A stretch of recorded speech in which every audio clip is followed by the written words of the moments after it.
श्री सिद्धांत सरस्वती विजयते गौरीय गोष्ठीपति वंदे गुरुपद्वंदं भक्तबिंदसमन्वितं श्रीचैतन्य प्रभुं वंदे नित्यानन्दसहोदितं श्रीनन्दनन्दनं वन्दे राधिका चरणोदयं गोपीजनसमायुक्तं बिन्दावनं मनोहरम् वाञ्छाकल्पतरुश्च कृपासिन्धुभ्यश्च पतितानं पावनेभ्यो वैष्णवेभ्यो नमो नमः। मूकं करोति वाचालं पङ्गुं लङ्घयतिगिरिं यत्कृपातमहं वन्दे परमानन्दमाधवं। वृन्दावै तुलसीदेव वै पिया वै केशवस्य च कृष्णभक्तिपदे देवी सत्त्ववत्त्वयि नमो नमः। नारायण नमस्कृत्य नरं चैव नरोत्तमं देवीं सरस्वतीं व्यासं ततो जयो मुदीरयेत्।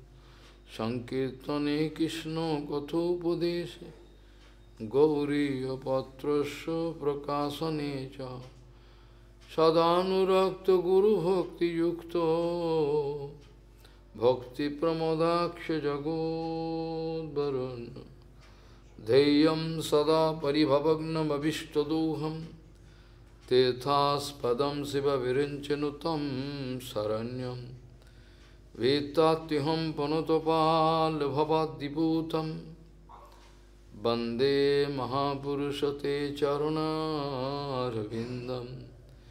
यत्पादपल्लवनखचन्दमनिच्छटाय विस्फुरजित किमपि गववधू स्वदर्शि पूर्णानुरागरससागरसारमूर्तिः साराधिका मयि कदा मां करोषि। श्रीकृष्ण चैतन्य प्रभु नित्यानंद श्री अद्वैत गदाधर शिवासादि गौरभक्तबिंद श्रीकृष्ण चैतन्य प्रभु नित्यानंद श्री अद्वैत गदाधर शिवासादि गौरभक्तबिंद। हरे कृष्ण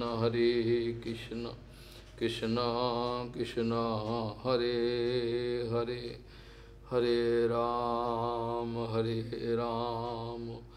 राम राम हरे हरे।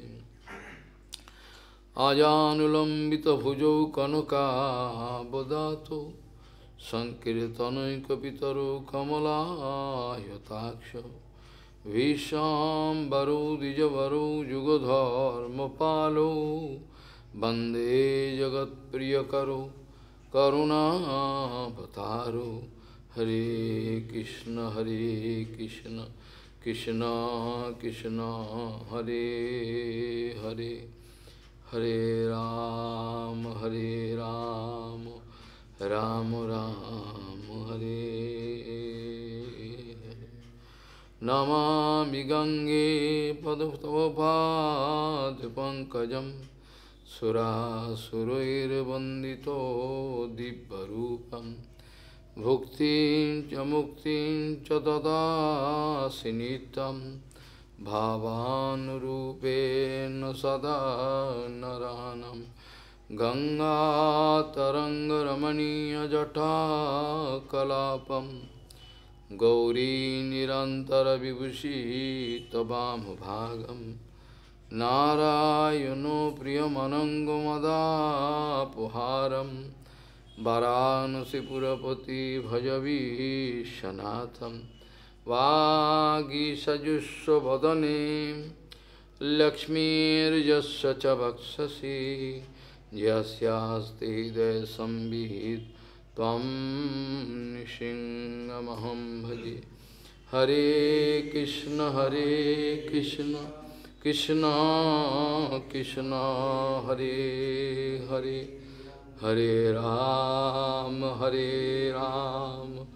राम राम हरे। भज गोविन्दं भज गोविन्दं गोविन्दं भजो मूरमते संप्राप्ते सन्निहिते काले नहीं नहीं रक्षति डुङ्क्रियकरणे भज गोविन्दं गोविन्दं भजो मूरमते। गौड़ीय गोष्ठीपति श्रीशिल भक्ति सिद्धांत सरस्वती गोस्वामी ठाकुर प्रभुपाद परमहंस जगद्गुरु জানিয়েছেন আমি কে এই বিচার সঠিকভাবে না হওয়ার জন্য যত রকম গণ্ডগোল সৃষ্টি হচ্ছে। গৌড়ীয় গোষ্ঠীপতি শ্রীশিল ভক্তি সিদ্ধান্ত সরস্বতী গোস্বামী ঠাকুর প্রভুপাদ পরমহংস জগদ্গুরু জানিয়েছেন যে আমি কে এই বিচার সঠিকভাবে না হওয়ার জন্য যত রকমের গণ্ডগোল অশান্তি এগুলো সব সৃষ্টি হচ্ছে। জীবের স্বরূপ হয় কৃষ্ণের নিত্য দাস, এটা আমরা মুখস্থ করেছি কিন্তু অনুভবে আনতে পারিনি। মৃত্যু নামক বিষয়টাকে কেউ কোনোদিন অনুভবের মধ্যে আনতে পারে না। যদি আনতে পারত সমস্ত রকমের ফাজলামি ছুটে যেত। মৃত্যু নামক বিষয়টাকে কেউ কোনো প্রকারে অনুভবের মধ্যে আনতে পারছে না।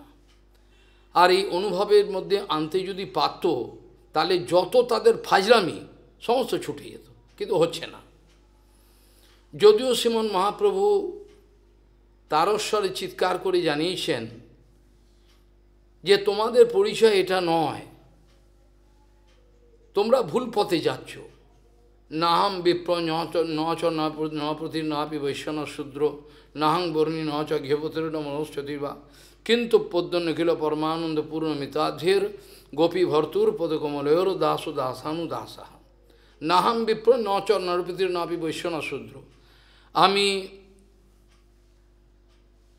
কোনো বৈশ্য শূদ্র ব্রাহ্মণ কোনো কিছুই আমি নয়। আমি না মেয়ে ছেলে, আমি না বেটা ছেলে, আমি না ধনী, আমি না দরিদ্র, আমি না রাজা, আমি না ফকির। আমার এটা পরিচয় নয়, এটা আমার কিন্তু পরিচয় নয়। কোনো লোককে যদি জিজ্ঞাসা করা হয় আপনি কে, সঙ্গে সঙ্গে বলবে আমার নাম হলো, আপনার নাম তো আমি জানতে চাইনি, আপনার পরিচয় জানতে চেয়েছি, আপনি কে। অর্থাৎ কথা হলো, প্রভুপাদ জানাচ্ছেন আমরা এতটাই বহির্মুখ হয়ে পড়েছি, আমরা এতটা পরিমাণে বহির্মুখ হয়ে পড়েছি, বহিঃপ্রজ্ঞা চালিত বিচারের দ্বারা আমরা বহির্জগতের সঙ্গে এমনই সম্বন্ধ করে ফেলেছি অনন্তকাল ধরে যে এর বাইরে কোনো জগৎ আছে আমরা ভেবে উঠতে পারি না, আমাদের মাথায় আসে না। হতেই পারে না, এই তো সব ঠিক আছে, এই তো এর বাইরে জগৎ আছে আমরা ভাবতেই পারি না, এ কী করে হয়। বহিঃপ্রজ্ঞা চালিত বিচার বুদ্ধির দ্বারা আমরা এই জড়জগতের সঙ্গে এমনই একটা সম্বন্ধ বানিয়ে বসেছি যে একটু চুন থেকে পান খসে রেগে আগুন। আমরা যদি চুন থেকে পান খসে আমরা রেগে আগুন হয়ে যাব, আমরা সহ্য করতে পারবো না। কি এত বড় কথা, এরকম আমাদের ভাব এরকম। কোনো রকমভাবেই প্রভুপাদ জানাচ্ছেন বহির্জগৎ থেকে আমরা মনটাই তুলে আনতে পারছি না। এ বাইরের দৃশ্যমান বহির্জগৎ যে, এখান থেকে মনটা তুলে আনতেই পারছি না। এই প্রথম বেসিক একটা, যেরকম মানুষকে বাচ্চা থেকে বড় হলে প্রথমে কিন্ডার গার্ডেনে দেয় বাচ্চাগুলোকে, ও খেলাধুলা করে, খেলতে খেলতে শিখে, এরকম আমরা এই কিন্ডার গার্ডেনে ঢুকতে পারিনি। তারপর KG1 KG2 পরে কিন্ডার গার্ডেনে ঢুকতে পারিনি। এরকম একটা লজ্জাজনক অবস্থা, আমার কথা বলছি। বাস্তবিক পক্ষে জড়জগৎ থেকে মনটাকে তুলে আনতেই আমি পাইনি। এখন ওর মধ্যেই জাল বিছিয়ে পেরে রেখেছি, এমনভাবে জালটা বেছানো আছে যেখান থেকে বেরোবার আর কোনো রাস্তা নেই। আমাদের আশা আকাঙ্ক্ষার শেকড় বাকড়গুলো এতটাই নিচুতে চলে গেছে, এতটাই গভীরে চলে গেছে, সেখান থেকে শেখর বাকরগুরকে কেটে ওপরে তোলা এ সম্ভব হবে বলে মনে হয় না। কিন্তু অসম্ভব বলে কোনো কথা নেই, অসম্ভব বলে কথা নয়, সমস্ত সম্ভব হতে পারে গুরু বৈষ্ণব ভগবানের যদি কৃপা হয়। জড়জগৎ থেকে, আমাদের বিষয় থেকে মনটাকে তুলে আনার না তুলে আনার জন্য হরিভজনের কোনো প্রশ্ন আসছে না। বিষয়াসক্ত চিত্তানাম কৃষ্ণাবেশ সুদূরতঃ। কৃষ্ণ ভজন এটা একটা গল্প কথা, আষাঢ়ে গল্প আমাদের মনে হয়। কৃষ্ণ ভজন সেটা আবার কি? যে বস্তু দেখতে পাই না, যে বস্তুর সঙ্গে আমার কোনো যোগাযোগ হয়নি, যে বস্তুটা পেলে কি হবে এটাও আমি জানি না। তাই যে বস্তুর আমরা জড়জগতের বিষয়বস্তুর ইউটিলিটি, অর্থাৎ এটা কি হয়, সোনা দানা পেলে কি লাভ হবে, কামিনী কাঞ্চন পেলে কি সুবিধা হবে, এগুলো আমরা জানি। বাকি গুরু বৈষ্ণব ভগবানের কৃপা পেলে কি হবে, ভগবানের করুণা পেলে আমার কি হবে, এটা কি সুবিধা হবে, আমাকে তো বোঝাতে হবে। আমি তো প্রফিট অ্যান্ড লসের অ্যাকাউন্ট ছাড়া কিছু বুঝি না। আমি সাধু সেজেছি, আমি আচার্য হয়েছি, কিন্তু আমার সবসময় মাথায় ঘুরছে প্রফিট অ্যান্ড লসের অ্যাকাউন্ট। এটা যে করবো এটাতে কী লাভ, না না এটা লাভ নেই, এটাই দিয়ে লাভ। এরম একটা প্রফিট অ্যান্ড লসের অ্যাকাউন্ট ঘুরছে। অর্থাৎ আমি পারতপক্ষে বলতে গেলে ভজনের কিছু বুঝি নাই, আমি বিজনেসম্যান, অঘোষিত বিজনেসম্যান। লোকে জানে না আমি বিজনেসম্যান, জানলে ভালো হতো, কিন্তু কেউ জানে না। আমি গুপ্তভাবে একটা বিজনেসম্যানের ভূমিকায় নিই, ব্যাপারী আমি। শাস্ত্র বলছেন বিষয়াসক্ত চিত্তে আনাম কৃষ্ণাবেশ সুদূরতঃ। প্রহ্লাদ মহারাজ বলছেন যে কোনো রকমভাবেই আমি ভগবান আপনার সঙ্গে ব্যবসার সম্বন্ধ রাখতে চাই না। আপনার সঙ্গে তো আমার নির্মল সম্বন্ধ। আপনি বলছেন কিছু চাও কিছু চাও, আমি কি চাইব বলুন? আপনি দর্শন দিয়েছেন আমাকে মাথায় হাত দিয়ে, আর অনন্তকাল আমার তো এই অবস্থা, তাতে আপনি কৃপা করেছেন, আর আমি কি চাইব? আর কিছু চাই না। আর কিছু চাও, কি চাইব আপনার থেকে? আমি তো কৃতকৃতার্থ হয়ে গেছি। প্রহ্লাদ মহারাজ বলছেন দেখুন, আপনার আমার মধ্যে যে সম্বন্ধটা, এটা তো কোনো ব্যবসার সম্বন্ধ নয়, নিরুপাধিক সম্বন্ধ। আমি আপনার নিরুপাধিক শিষ্য, আমি আপনার নিরুপাধিক চাকর সেবক, আর আপনি আমার নিরুপাধিক স্বামী।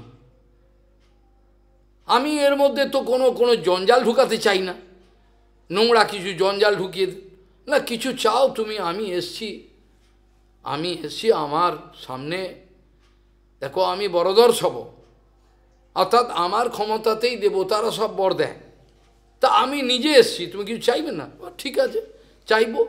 কি চাইলেন এটা বলো, অবাক করা বিষয়। প্রহ্লাদ মহারাজ বলছেন দেখুন, আপনি আমাকে এমন বর দিন যাতে আমার হৃদয়েতে কামনা বাসনার অঙ্কুরোদ্গম পর্যন্ত না হয়। এ আবার কি চাওয়া রে বাবা? বলে হ্যাঁ, এরকম চালাক ভক্ত, এত চতুর ভক্ত, এত চতুর। তিনি বলছেন কামানাম হৃদয় সংগ্রহ ভবতস্তু বিনেবরম। আপনি বলছেন চাইতে, বর চাইতে, ঠিক আছে, আপনি এই বর দিন যাতে আমার হৃদয়ে কোনো রকমভাবে কামনা বাসনার কোনো উদ্রেক, কোনো অঙ্কুরোদ্গমই না হয়। তো কীরকম চতুর ভগবান! আমরা মনে করি আমরা বুদ্ধিমান, গুছিয়ে নেব, আমি সব গুছিয়ে নেব, যে আমার কোনো অসুবিধা না হয় জীবনে। কি গোছাবে বাবা? কি গুছিয়ে নেবে? আমরা সব গুছিয়ে নেব। কিন্তু চতুর্ভক্ত কোনো কিছু গোছান না। চতুর্ভক্ত যিনি আছেন তিনি গোছান না, তিনি জানেন আসল কি গোছাতে হয়, সেটা তিনি জানেন। তিনি ওই জগতের সব কিছু গুছিয়ে নেব, এটা জগতের অনেকেই বলে বিষয় বিষ, এটা মুখে বলে, অন্তরে তো কেউ বলে না। বিষয় বিষ কি কেউ অনুভব করেছে? কেউ তো অনুভব করে নাই, মুখে বলতে পারে। অর্থমনর্থম ভাবয়োনি অনিত্বম, এটা মুখে বলা যায়। অর্থ অনর্থর মূল, এটা ভয়ঙ্কর বিপদ, বিষ। যার জন্যই তো বোকা সনাতন গোস্বামী, রূপ গোস্বামী, বা ওরা তো সবচেয়ে বোকা, মূর্খ। ওরা ওই জন্য ওইগুলোকে সব ছেড়ে দিয়েছে, আমি বুদ্ধিমান। ওরা তো বোকা, বোকা না? তাহলে এত কোটি কোটি টাকা, সোনার মুদ্রা এসব ফেলে দিয়ে কেউ আসে? এত বোকা হয়েছ? মাথা খারাপ হয়ে গেল নাকি? ওনারা ছেড়ে দিয়ে চলে এলেন, টাকা গুনা যায় না, এত স্বর্ণ মুদ্রা, রূপ গোস্বামী, সনাতন সব, জীব গোস্বামী সব ছেড়ে দিয়ে চলে এলেন। মলমূত্র, আমাদের পঞ্চম স্কন্ধে লেখা আছে, ভরত মহারাজ যখন বিষয় ত্যাগ করেছিলেন, তিনি কেমনভাবে এসেছিলেন? বলছে জহৌ মলবৎ, বিষ্ঠা ত্যাগ করে যেমন কেউ তাকায় না, মলমূত্র ত্যাগ করে তাকাতে ইচ্ছে হয় না, ঠিক সেরকমভাবে তিনি সব ত্যাগ করে এসেছিলেন। অবশ্যই আমি বলছি না বিষয় মাত্রকেই মলমূত্র দেখতে হবে, মানে তাদের বৈরাগ্যটা বলবার জন্য বলল।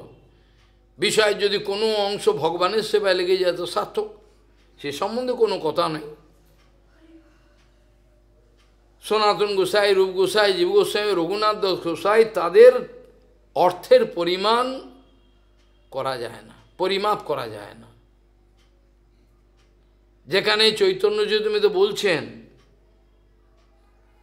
রঘুনাথ গোসাই সম্বন্ধে বলছেন, পিতা মা যখন বলছেন ছেলেকে বেঁধে রাখো, ছেলেকে বেঁধে রাখো, সে তো বাচাল হয়ে গেছে, ছেলে বাতুল হয়ে গেছে, চলে যাচ্ছে খালি। বাবা হাসছে, কি যে বলো, বেঁধে রাখবো? আরে বন্ধন তো ছিলই। যার এত ঐশ্বর্য, ইন্দ্রের মতো ঐশ্বর্য, ঐশ্বর্য ইন্দ্র সম, স্ত্রী অপ্সরা সম, এসব বন্ধনে যাকে রাখতে পারলে না, তোকে তো দড়ির বন্ধনে রাখবে? তুমি পাগল হয়েছ নাকি? চৈতন্যের বাতুলেরে কে রাখিতে পারে? যাদের মনের মধ্যে, যাদের হৃদয়েতে প্রবিষ্ট হয়েছে গুরু বৈষ্ণবের কৃপা, তাদেরকে কোনো বাবার ক্ষমতা নেই আটকে রাখবে। তাদেরকে কোনো বাবাই আটকে থাকতে পারবে না, সে যাবেই ভগবানের কাছে। চৈতন্যের বাতুলেরে কে রাখিতে পারে? ওই জন্য পিতাশ্রী বলছেন,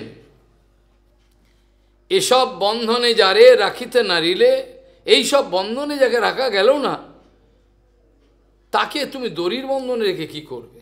এ রাখা যাবে না। কিন্তু আমরা এইসব কথার কোনো অনুভব করতে পারি না, আমাদের অনুভবে হয় না। বর্ধমানের এক ব্রাহ্মণ, অত্যন্ত গরিব, তার কন্যাদায় আছে, বিবাহ দিতে হবে, পয়সা নেই, কিছু নেই, নষ্ট হয়ে যাবে জীবন। তিনি গেছেন কাশী বিশ্বনাথে হেঁটে হেঁটে, গিয়ে সেখানে জল ঢালছেন, কাঁদছেন এবং হত্যা দিয়ে বলছেন, আমাকে তো আপনি দয়া করে এই কন্যাদায় থেকে আমাকে বাঁচাতে হবে, দয়াময়। বিশ্বনাথ এ ব্রাহ্মণের ডাক শুনলেন, ডাকে স্বপ্নে এসে বললেন, এইখানে কি ওই ধনী ব্যক্তি আছে, বৃন্দাবনে যাও, বৃন্দাবনে ধনী, আমি তো ফকির, আমি কি আছে আমার কাছে, যাও যাও, সনাতন বলে এক সাধু আছে, তার কাছে যাও, সে বিরাট ধনী, তার কাছে যাও, সে দেবে, খুব খুব দেবে। এইভাবে তাকে কি করলেন, এটাকে বঞ্চনাও বলা যায় না, শঙ্কর ভগবান ইচ্ছে করলে তাকে পয়সা কড়ি দিয়ে বঞ্চনা করতে পারতেন। তিনি দেখলেন এর অন্তঃকরণ অত্যন্ত সরল, একে ঠকিয়ে লাভ নেই, কিন্তু এমন একটা কায়দা করি যাতে দুটো কাজই হয়ে যাবে। ওই জন্য তিনি পাঠালেন সনাতনের কাছে। সনাতন বিখ্যাত সাধু, বড়ে বাবা, ছোটে বাবা, বৃন্দাবনে এমন কোনো জায়গা নেই জানে না, সবাই জানে বড়ে বাবা, সনাতন ঘোষের ছোটে বাবা। জিজ্ঞাসা করে তার কাছে গেলেন, এ কান্নাকাটি করছেন, কি চান আপনি, কি করতে এসছেন বাবা আপনি? বলে, আমি আমার কন্যাদায় আমি আপনার কাছে কিছু অর্থনৈতিক সাহায্য সব কিছুর জন্য এসেছি। অর্থনৈতিক সাহায্য এখন এসছেন আমার কাছে? আমি তো কিছুই নেই, আমি তো ফকির, আমার তো কিছু নেই এখন, আগে ছিল, আগে আগে আসলে দিতাম। তা তো বললে হবে না, আমাকে বিশ্বনাথ, কাশী বিশ্বনাথ, হ্যাঁ কাশী বিশ্বনাথ বলে, হ্যাঁ কাশী বিশ্বনাথ বলেছেন আপনাকে যে সম্পত্তি আছে যাও দেবে, প্রচুর সম্পত্তি। সনাতন গোসাইয়ের মনে ধাক্কা লাগলো, বলে কাশী বিশ্বনাথ বলেছে, মিথ্যে কথা বলতে পারেন না ব্রাহ্মণ। দাঁড়ান দাঁড়ান, ওহো ঠিক আছে, একটা পরশ পাথর আছে যেটা মাটির তলায় যমুনার মলমূত্রকে যেমন চাপা দেয়, একটা মরা গিয়ে আমার কিছুদিন আগে লাইব্রেরি থেকে বদমাইশি করে ফেলে দিয়ে গেছে, ওটাকে আবার সে মাটি খুঁদে ওখানে দিয়ে মাটি চাপা দেয়, ওই চাপা দিয়ে রেখে দিয়েছে। সন্ধ্যা দাঁড়ান আপনার কাজে লাগবে বলে ওটাকে বার করে, বলে এই হাতও দেননি, এই এখানে আছে, এখান থেকে নিয়ে নিন। বলে কী এটা? তো পাথর, পাথর দিয়ে, পাথর নয় এটা স্পর্শ পাথর, এটা দিয়ে কী করব? আর এটা দিয়ে কী করেন দেখুন, এটা যেখানে লোহা সোনা হয়ে যাবে, তাই নাকি? আর লোহাটে গিয়ে সোনা হয়ে আনন্দে নাচতে আরম্ভ করল। তাহলে আমার তো বড় উপকারে লাগবে, ছুটতে ছুটতে যাচ্ছে। কিছু দূর গিয়ে বিশ্বনাথ তার অন্তরে বসে এমন প্রেরণা দিলেন, সে থমকে দাঁড়াল, আরে এই মলমূত্রের মতো দেখালো এইখানের পাথরটা, যিনি পেয়েছিলেন এই পাথরটা, যেটাতে উনি সারা পৃথিবীর মধ্যে সবচেয়ে বেশি ধনী ব্যক্তি হতে পারেন, তিনি এইটাকে এরমভাবে দেখালেন, কী ব্যাপারটা? সঙ্গে সঙ্গে ফিরে এলেন, এসে বলছেন কি, ফিরে এলেন, আপনার কাছে কি ধন আছে যাতে এই ধনকে আপনি ছুঁড়ে ফেলে দিয়েছেন? আপনার কাছে নিশ্চয়ই এমন ধন হয়, আমি সেই ধন চাই, এই ধন নেবো না। বলে পাথর নিয়ে যমুনায় ফেলে দিলেন ছুঁড়ে। আকবর বাদশাহ খবর পেয়ে ওই যমুনা তোলপাড় করেছিলেন পাথরটা নেওয়ার জন্য, পাননি, ভগবানের ইচ্ছা নয়। ব্রাহ্মণ ছুঁড়েই ফেলে দিলেন। আপনার কাছে কোন সম্পত্তি আছে? আমাকে কি না, আপনার কাছে আছে যেটা রবীন্দ্রনাথ লিখেছিলেন না, ছোটোবেলা আমরা পড়েছিল, খ্যাপা ফুরে পেতে খ্যাপা খুঁজে বেড়ে পরশ পাথর, যে ধনে হইয়া ধনী মনিরে মানো না মণি, তারই এক কণ মাঙি আমি নত শিরে। কি অদ্ভুত কথা, ছোটবেলায় পড়েছি। যে ধনে হইয়া ধনী মনিরে মানো না মণি, তারই এক কণ মাঙি আমি নত শিরে। কত বড় কথা, যার জন্য প্রভুপাদ বারবার বলছেন আমরা কে, এই পরিচয় যে মুহূর্তে পাব সে মুহূর্তে আমাদের কর্তব্য স্থির হয়ে যাবে, বলে দিতে হবে না। আমরা কে এই বিচারে যদি ভেজাল ঢুকে যায় তখন গণ্ডগোল থেকেই যাবে শেষ মুহূর্ত পর্যন্ত, জীবন শেষ, এ দেহ চালে, পরের জন্ম আবার গণ্ডগোল থাকবে। এই জন্য এর একটা ফাসলা হওয়া দরকার, আমি কে বিচারটা চাই, আমি কে এটা আমার উত্তর চাই অন্তর থেকে। এটা পেলেই আমি কে জানলে পরেই আমার কর্তব্য স্থির হয়ে যাবে। বলে কেন? বলে কর্তব্য স্থির। যখন একজন স্ত্রী জানতে পারে ইনি আমার স্বামী, এটা আমার বাচ্চা, তার কর্তব্য কেউ বাইরে বই পড়ে শেখে না। বাচ্চাটাকে কীভাবে দুধ খাওয়াতে হয়, এই দাঁড়া দেখে নি, বাচ্চাকে কখন কিছু দেয়, সব আপনি আপনি হয়, মাকে শেখাতে হয় না। ঠিক সেরকমভাবে আমরা আমাদের জীবনের কর্তব্য, আমরা কর্তব্য নির্ণয় করতে পারবো, তখন আর বলতে হবে না সেবা করে রে, সেবা করে রে, এমনি সেবা করবে। ও তো জেনে গেছে, ও তো জেনে গেছে না ভগবৎ সেবা কি বস্তু, কি গভীরভাবে আলোচনাগুলো হচ্ছে। হয়তো তোমাদের কপালে এটা এই জীবনে তো সম্ভব না, কেন 2.5-3 বছর ধরে খালি বৃহৎ ভাগবতম হচ্ছে, আরও 1 বছর হয়তো কম করে লাগবে, তাও শেষ হবে কিনা জানি না। আর বেদান্ত তো 2 বছর লাগবে, যেটা শুরু হয়েছে। কত গভীর কথা নারদজি মহারাজ একে বলছেন গোপকুমারকে, যে যখন কাউর মধ্যে অপ্রাকৃত দৈন্য আসে, অপ্রাকৃত দৈন্য যখন হৃদয় আসে, তখন জেনে রাখবে তার মধ্যে নিশ্চয়ই প্রেম এসছে। জড়জগতের দৈন্যর কথা বলছি না, জড়জগতে অনেকেই দৈন্য দেখাতে পারেন, সেই দৈন্য নয়। অপ্রাকৃত দৈন্য যদি কাউর মধ্যে দেখো, কিভাবে জানলে? হইল সর্বগুণে গুণী মহাশয়, প্রতিষ্ঠা সাতেজি করো অমানিত। তিনি কিন্তু সর্বগুণে গুণী, তিনি করলে পৃথিবীর রাজা হতে পারেন, কিন্তু তার ইচ্ছা নেই, এটা হলো দৈন্য। দৈন্য মানে এই নয় কিছু কপটতা করা, কিছু মিথ্যে কথা বলা, সত্যকে চাপা দেওয়া, এটা দৈন্য নয়। দৈন্য থাকলে পরে দ্ব্যর্থহীন ভাষায় বলা যায়, বাঁচানো যায় জীবকে। লোকে উল্টো বিচার করে, লোকে জানে না। সেই জন্য বলছেন, আমার পরিচয়ে জানা যখন সারা হয়, অর্থাৎ আমি উপলব্ধি করতে পারি, সেই সময় আমার কর্তব্য নির্ণয় হয়ে যায়। বৃহৎ ভাগবতামৃতে ইংরেজিতে হচ্ছে, সেখানে সনাতন গোস্বামী পাদ লিখেছেন তো পুরো কম্পাইল, কিন্তু এখানে সিকোয়েন্স অর্থাৎ বিষয়বস্তুটা হলো এই, গোপকুমারকে গোপন প্রেম ভক্তির গোপন কথা, ব্রজবাসীদের প্রেমের কথা বলছেন। সেখানে বলছেন যে যদি কাউর মধ্যে গোপকুমার, হে ভাই, ভাই বলছেন গোপকুমারকে, এত ভালোবাসেন তাকে। এর গোপকুমারের বৈরাগ্য, তার ভগবানের প্রতি নিষ্ঠা এত বেশি যে নারদজি মহারাজকে ভাই বলছে। আমি তো অবাক, আমি ভালোই লাগলো। ও ভাই শোনো, যদি কাউর মধ্যে অপ্রাকৃত বৈরাগ্য দেখো, তাহলে জেনে রাখবে ওর মধ্যে প্রেম এসছে ভগবানের প্রতি। আর প্রেম যখন প্রগাঢ়ভাবে বাড়ে, তখন দৈন্য স্বাভাবিকভাবে হয়, দুটোই সম্ভব। অপ্রাকৃত দৈন্য এলে প্রেম এসছে জানা যায়, আর যার অপ্রাকৃত প্রেম এসছে তার দৈন্য এমনি থাকবে। শিল ভক্তিপ্রমোদ পুরী গোস্বামী মানে কোথায় কোথায় প্রভুপাদের কথা তুললেই পক্ষে চলে আসতো। একটা আশ্চর্য, কোনো মতে প্রভুপাদের প্রসঙ্গ তুললেই ওনার সঙ্গে সঙ্গে তুমি চোখে জল, হরহর করে জল পড়ত। অবাক হয়ে যেতাম, কীরকম ধরনের ভালোবাসা গুরুদেবের সঙ্গে। ঠিক এই ধরনের ভালোবাসা আমাদের গুরুদেবের সঙ্গে হওয়া দরকার, যেটা হলে ভগবানের বাবার ক্ষমতা নেই, আমাদেরকে ফেলে দেবে। এত বড় কথা। গুরুদেবের সঙ্গে, বৈষ্ণবের সঙ্গে যখন আমার এরকম ভালোবাসা জাগরুক হয়, তখন ভগবানেরও ক্ষমতা নেই আমাকে ফেলে দেবে, আমাকে গ্রহণ করতেই হবে তার, এরকম একটা বিষয়।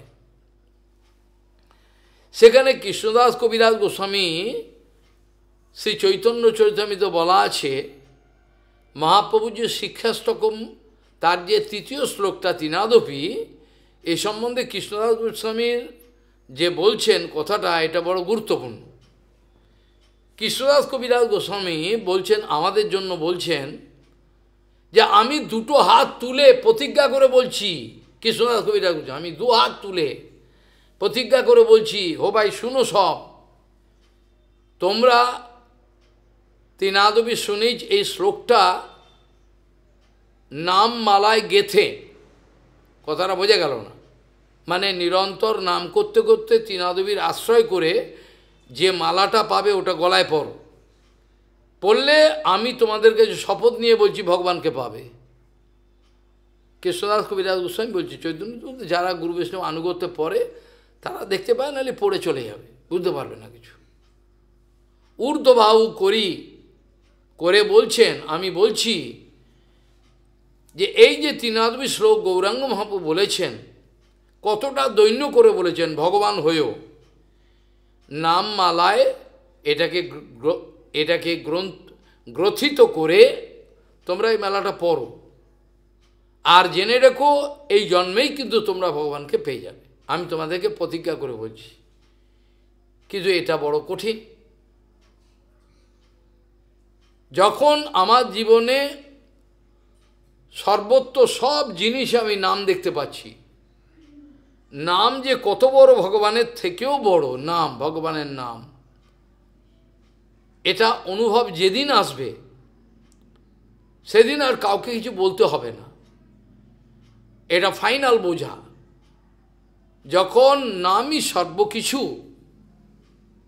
নামের থেকেও অনেক বেশি। বাচ্যবাচকম নাম ভবত স্বরূপোদ্বয়ম, রূপ গোস্বামীপাদ বলছেন, যখনই কাউ অনুভব হবে নামের থেকে বড় আর কিছু নাই, নাম আর নামই এক, সেম, সমান, শুধু সমান না, নামের থেকে নাম বড়, যেটা ভক্তিবিনোদ ঠাকুর আমাদের মতো মূর্খের জন্য কীর্তন করে বলছেন। কীর্তন করেছেন না, কীর্তন করে বলছেন না, কি বলছেন? নাম বিনা কিছু নাহি কো আর 14 ভুবনে মাঝে।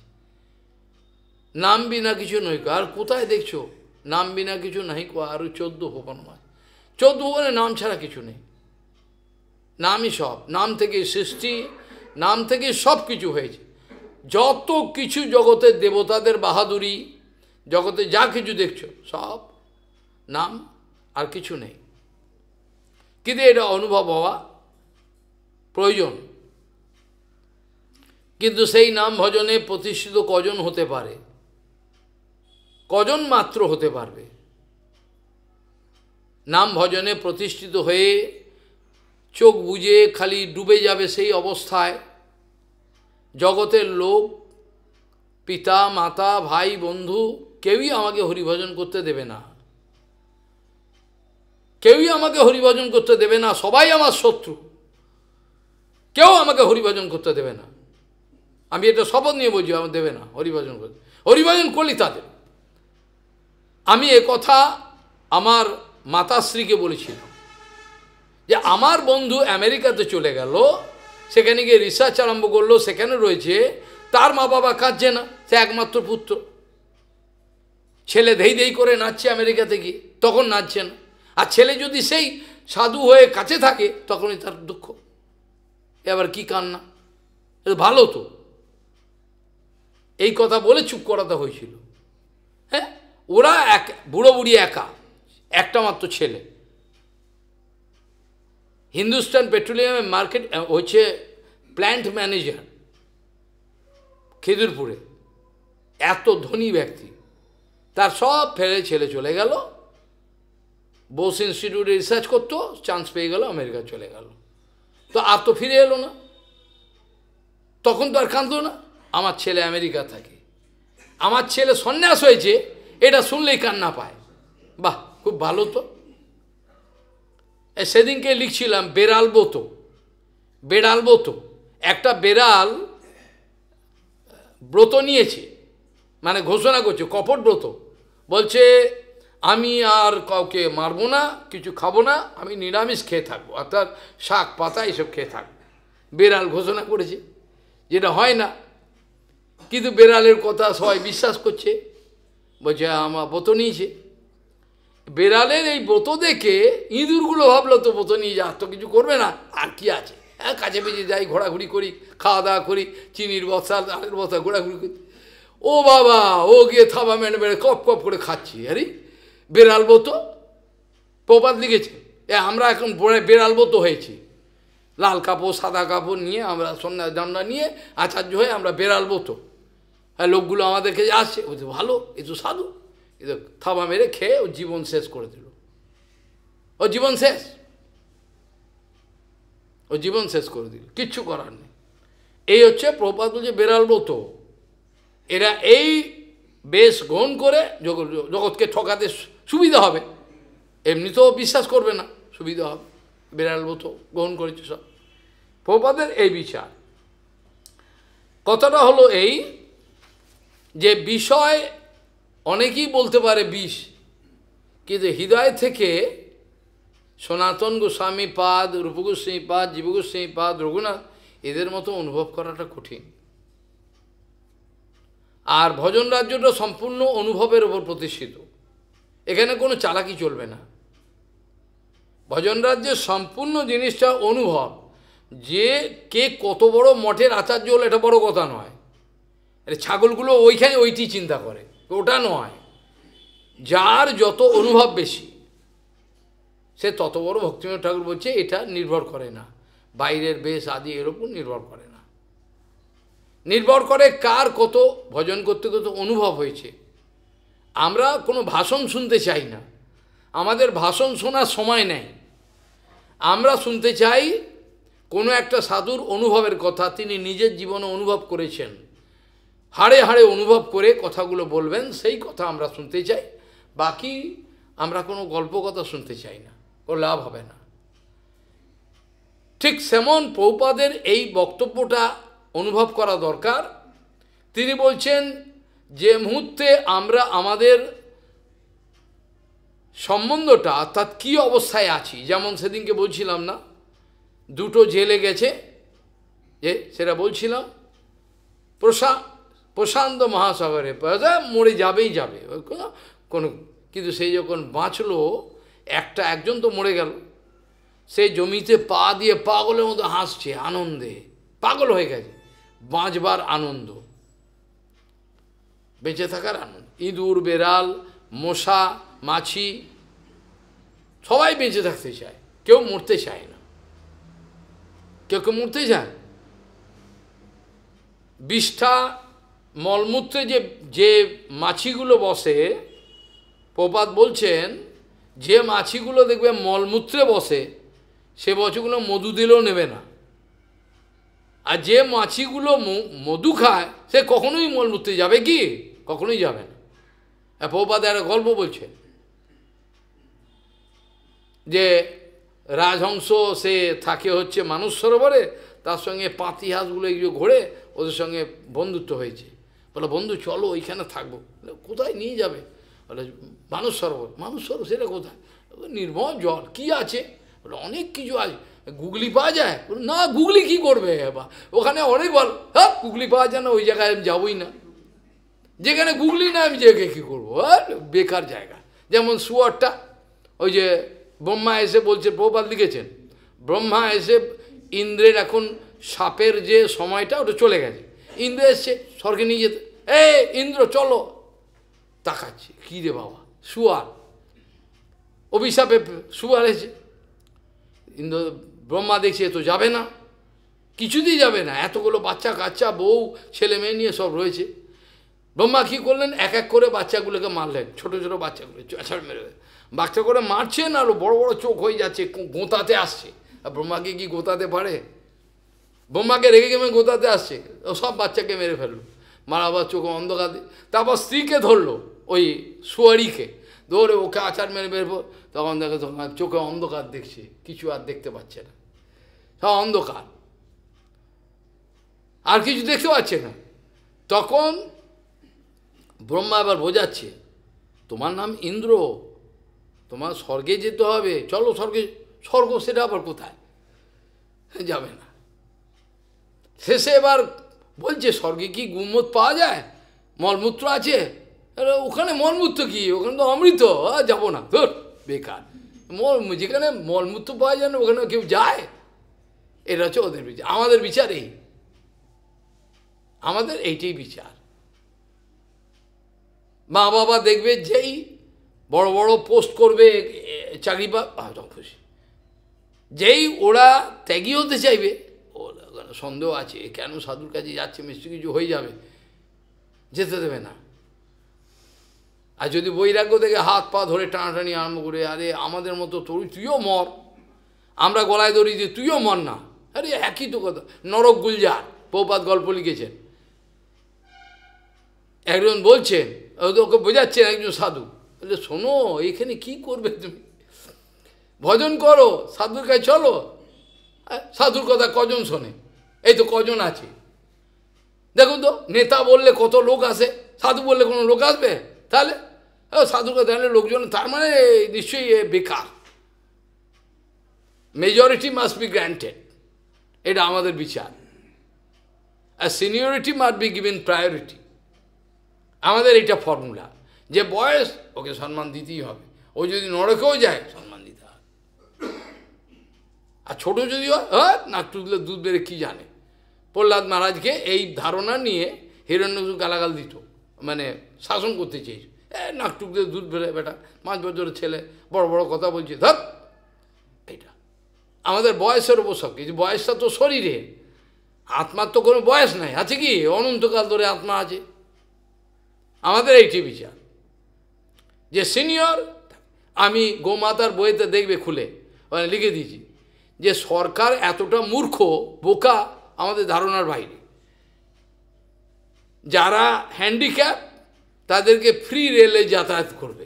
আমি হেসে হেসে লিখলাম, আচ্ছা যদি হ্যান্ডিক্যাপটা কোটি কোটি টাকার মালিক হয়, তাহলে সেখানে ট্রেনের ফ্রি দিয়ে কি করবে তুমি, মূর্খ সরকার?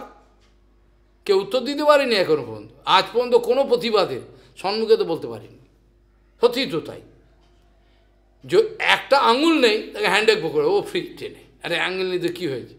ও তো রাজ্যের গণ্ডগোল করে বেড়াচ্ছে, চরিত্রহীন। একটা আঙুল নেই, হ্যান্ডিক্যাপ। আমার আঙুল নেই, চল হ্যান্ডিক্যাপ। সরকারের এই বিচার, যার জন্য যত রাজা মহারাজা আছে শাস্ত্রে দেখবে তারা প্রত্যেকেই কিন্তু সাধুগুরু বৈষ্ণবের উপর নির্ভর করত। এটা এখন কেউ মানে না। প্রত্যেকে, কেউ নয়, কে নয়। ধ্রুব মহারাজ, প্রহ্লাদ মহারাজ থেকে আরম্ভ করে যুধিষ্ঠির মহারাজ, জনক রাজ, কে হু নট, প্রত্যেকে। অম্বরীশ মহারাজ, সপ্তদ্বীপের অধিপতি সারা পৃথিবীর, সে সাধুগুরু বৈষ্ণবকে। রামচন্দ্র, বলুন এই অপরিস্থিতিতে কী করব? কেন? ওরা জানেন বুদ্ধি যদি নিতে হয় সাধুগুরু বৈষ্ণবের থেকে নিতে হবে। তা বলে চিটারের থেকে নয়, সাধুর বেশ ধারণ করে চিটার, তার থেকে নয়, বাস্তবিক সাধুর থেকে। ব্রাহ্মণ, বৈষ্ণব, সাধুগুরু, তাদের থেকে রামচন্দ্র বুদ্ধি নিতেন। কি করব বলুন? এখন ভগবান শ্রীকৃষ্ণ বলেন, বুদ্ধি নিয়ে কাজ করতেন। সম্পূর্ণ বিচার ক্ষমতাটা তাদের উপর রাখতেন। কেন? সমাজের উত্থান পতন সব কিছু নির্ভর করবে সাধুর ওপর। এখন কিন্তু কেউ মানে না, এখন মানছে না। যদি রামায়ণ মহাভারত থেকে আরম্ভ করে পৌরাণিক যা কিছু আছে, পৃথিবীর ইতিহাস যদি তোমরা ঘেঁটে ফেলো, তাহলে দেখবে সব জায়গায় কিন্তু এটিই আছে যে বিচার করবে সাধুগুরু বৈষ্ণব। বিচার করে বলবে কোনটা ন্যায়, কোনটা অন্যায়।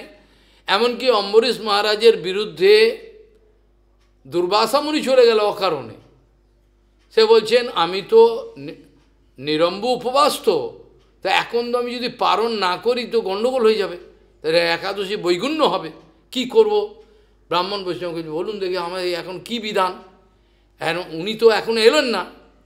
আমি তো ভেবেছিলাম দুর্বাসা মুনিকে আগে পুজো করে তাকে দিয়ে আমি পাবো, এখন আমার উপায় কি? আমি তো নির্জলা নিরম্ব উপবাস।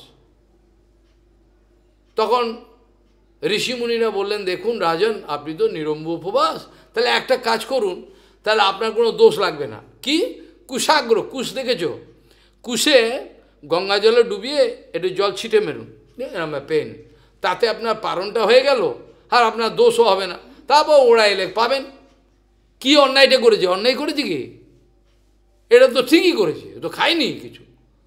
কি দুর্বাসা মরে গেল, কি এত বড় কথা, আমাকে ছেড়ে দিয়ে আমাকে অপমান করলো। কি খেলো বাবা? কি খেয়েছে বলো? কিছু খায়নি। ও তো তুমি দেরি করছো, এখানে দেরি হয়ে যাবে, ওর একাদশী নষ্ট হবে। ও তো কুশাসনের কুশের অগ্রভাগে জল নিয়ে এটা পালন করেছে। কি অন্যায়টা করলো? এসে একেবারে অভিশাপ দিয়ে দেবো, হ্যাঁ বাট এত বড় কথা। কি হলো? তো লাস্টে কি হলো? লেজে গোবরে হয়ে গেল। হলো কি না? সাধুর বিরুদ্ধে গেলে লেজে গোবরে হতে হয়। যারাই বাস্তবিক সাধুর বিরুদ্ধে গেছে সব লেজে গোবরে, একটাও বাঁচেনি, একটাও বাঁচেনি। তো কথাটা কি অন্যায় করেছে? তো অন্যায় কিছু করেনি। তাহলে বিচার যা করবে সাধুগুরু বৈষ্ণব। এমনকি গোমাতার বই পড়ে দেখবে, সেখানে লিও টলস্টয়, বড় বড় দার্শনিক, তাদের সব বিচার আছে ওখানে। সেখানে বলছেন কেউ যদি পলিটিক্যাল লিডার হয়, লেখা আছে, কেউ রাজা হলো কিংবা কোনো নেতা হলো, তাকে অবশ্যই একটা দার্শনিক হতে হবে, তাকে একটা প্রধান দার্শনিক হতে হবে। সেখানে ভূত ভবিষ্যৎ দেখতে পায় বিচার করে। আর গরু ছাগলের বুদ্ধি নিয়ে, পাঁটার বুদ্ধি নিয়ে হয় না, মঠ চালানো যায় না, কিছুই না। কি চালানো যায়? কি চালানো যায়? খালি গদিটাকে আঁকড়ে রাখা যায়, কিছু হবে না। পরিষ্কারভাবে বলা আছে। এমনকি কোনো বৈজ্ঞানিক যদি হয়, তাকেও দার্শনিক হতে হবে। দার্শনিক বটে। রাইট বার্ডার্স যারা প্লেন আবিষ্কার করেছে, ফ্র্যাঙ্কেনস্টাইন যে বিদ্যুৎ, প্রত্যেকের জীবনী দেখো, প্রত্যেকেই কিন্তু দার্শনিক। লিওনার্দো দা ভিঞ্চি, সেও দার্শনিক। দার্শনিক না আসবে না, আর্টের কালচার হবে না। কিন্তু এখন চরিত্রহীনতাই হচ্ছে বড় জিনিস। যার যত চরিত্র খারাপ সে তত বড়, তার তত টাকা পয়সা আছে, তাদের নাম। বর্তমানে নেই। প্রত্যেককেই দার্শনিক হতে হবে, প্রত্যেক বড় দার্শনিক। দার্শনিক মানে যে যে যেটাকে ফিলসফি বলে বিদেশের লোকরা, আমি সেই দার্শনিক কথা বলছি না, আমি এত সস্তা কথা বলছি না। বিদেশি লোকরা ফিলসফিকে ইংরেজিতে ইংরেজিকে বাংলাকে ফিলসফিকে দর্শনকে ফিলসফি বলে। কিন্তু আমি এত সস্তা কথা বলতে চাই না। ফিলোসফি আর দর্শন ইংরেজিতে অনুবাদ করতে লাগতে পারে, কিন্তু আমি এটার ব্যবহার করি না। কারণ আমি জানি ফিলোসফি ওরা যেটা বোঝে আমাদের ভারতীয় দর্শন শাস্ত্রে সেটা মেলে না। আমাদের দর্শন মানে হলো অ্যাজ ইট ইজ, যেটা যা সেটাই দেখতে হবে। এর আগে আমাদের ভারতীয় যা কিছু কৃষ্টি সব কিছু বেদান্ত দর্শনের উপর প্রতিষ্ঠিত, বুঝে গেল? আমাদের যা কিছু সমস্ত কিছু জেনে রাখবে বেদান্ত দর্শনের উপর। যদি কোনো দিন বেদান্ত দর্শনের কৃপা পাও, পাগল হয়ে যাবে, উন্মাদ হয়ে যাবে, এত আনন্দ। কিন্তু পা কঠিন। আমাদের সম্পূর্ণ আচার যা কিছু আছে আমাদের ভারতে সব কিছু বেদান্ত দর্শনের উপর প্রতিষ্ঠিত, এর বাইরে কিছু নয়। এটাকেই আমরা দর্শন বলি। অর্থাৎ এক কথায় বলতে গেলে হোয়াট ইজ হোয়াট, যেটা যা আমি সেটাই বুঝি। আমি যেটা অপ্রাকৃতিক জগতে যেটা সেটাকে সেটাই বলবো। আমি মায়ামিশ্রিতভাবে শঙ্করাচার্য যে ভগবানের আদেশে এটা করেছেন, তিনি ইচ্ছে করে করেননি। তার জন্য শঙ্করের শ্লোক দিয়ে আমি শুরু করলাম। তিনি তো বৈষ্ণব, সেটা তো অনেক প্রমাণ আছে। তিনি তো ভগবত ইচ্ছা করেছেন। শঙ্করাচার্য যে ভগবানের অপ্রাকৃত অস্তিত্ব, ভগবানের অপ্রাকৃত লীলা, বৈশিষ্ট্য সমস্ত কিছুকে মিথ্যে প্রমাণ করে নির্বিশেষ ব্রহ্ম স্থাপন করেছেন তো? তাহলে কি হলো? এটা তো আমাদের লাভ হবে না। শঙ্করাচার্যের এই দর্শনকে আমাদের খণ্ডন করে ক্ষমতা থাকলে, আর যদি ছানার রসা আর পরমান্ন মালপো এই খেয়ে জীবন কাটায়, যার ক্ষমতা আছে গৌড়ী জগতে, তাকে এই সিদ্ধান্ত স্থাপন করতে হবে। বেড়াল ব্রত নিয়ে পালালে হবে না, কাপুরুষের মতো পালালে হবে না। আমাদের ইংরেজিতে একটা কথা আছে, a coward dies many time before his actual death. একজন কাপুরুষ নিজের আসল মৃত্যুর আগেতে অনেকবার মরে। আরে বাবা, প্রাণ যদি দিতে হয় ভালো জায়গায় দাও, প্রাণ যদি দিতে হয় ভালো জায়গায় দাও। আরে কি ঘাটের মোড়া ওখানে প্রাণ দিয়ে কি হবে আমার? প্রাণ যদি দিতে ভালো জায়গায় দাও, ভালো জায়গায় আমি প্রাণটা দিই। প্রাণ তো যাবেই, আমি তো প্রাণটাকে রাখতে পারবো না, আমার দেহকে রাখতে পারবো না। যদি প্রাণ যাবে তাহলে ভালো কারণে যা, তো অকারণে বেগরে প্রাণ গিয়ে তো কোনো লাভ নেই। প্রাণ যায় যাক, কিন্তু ভালো জায়গায় যাক, ভালো কারণে যাক, আমার মহৎ উদ্দেশ্যে যাক, ভগবানের উদ্দেশ্যে যাক, যাতে জগতের লোক রক্ষা পায়। যেটা সুরদাসজি বলেছেন না, যখন আমি জন্মেছিলাম তখন আমি কাঁদছিলাম জোরে জোরে, ওয়া করে জোরে জোরে কাঁদছিলাম। এই জগতের বাকি লোক হাসছিল, বাহ বাচ্চাটা খুব ভালো জন্মেছে রে, বুঝছিল না? কিন্তু এখন আমার জীবনে এমন কর্ম করে যেতে হবে যাতে আমি চলে যাওয়ার পর জগতের লোক কাঁদে। এটাই তো সুরদাসজি বলেছেন। जब हम पैदा भये हम रोए जग हंसे, जगत হেসেছিল। अब ऐसी करनी कर चलो जो हम हंसे जग रोए, জগতের লোক যেন কাঁদে। এটা হলো পুরুষের মতো পুরুষ, সে হচ্ছে মানুষ। সাধু হতে এলে সাধু হয়ে দেখাতে হবে। সাধু যদি হতে এসে থাকো, সাধু হয়ে দেখাতে হবে আমি সাধু হয়েছি। খালি প্রমাণ করলে, মিথ্যে প্রমাণ করলে হবে না। যার জন্য আমরা আলোচনা প্রসঙ্গে দেখছিলাম, যেটা দিয়ে শুরু করলাম, যেটা এতদিন অনুভবে আসে নাই, যেটা এতদিন অনুভবে আসে নাই, এসেছিল কি কার? পিঙ্গলা বেশ্যার কথা বলছি, তা তো হলো না। কিন্তু আজ তার কি হলো, যাতে তার ব্রহ্মাণ্ড ঘুরে গেল। এত দিনের নোংরা প্রবৃত্তি সব মুছে গিয়ে সে একটা নতুন বিচার পেয়ে গেল। সত্যি তো তাই। আমি কি করলাম সারা জীবন? আমি তো কিছু করতে, কি করলাম? সর্বনাশ করে ফেললাম, হায় হায়। এই জন্যই পিঙ্গলা বেশ্যার থেকে অবধূত সন্ন্যাস এই কথা গ্রহণ করি। দেখো, জনক যখনই কোনো কিছুতে আমার প্রলোভন থাকে, আমার কাম থাকে, তখন সেই কাম আমাকে নরকের দিকে নিয়ে যায়। অনেকেই পণ্ডিত মনে করে কাকে, কিছু সংস্কৃত জানে, এইটাকে পণ্ডিত মনে করে। সংস্কৃতের অনুস্বার বিসর্গ, আর আমি তো আগেই শুরু করলাম, শঙ্করাচার্য বলছে আরে ব্যাকরণ তোকে বাজাবে না মৃত্যুর সময়।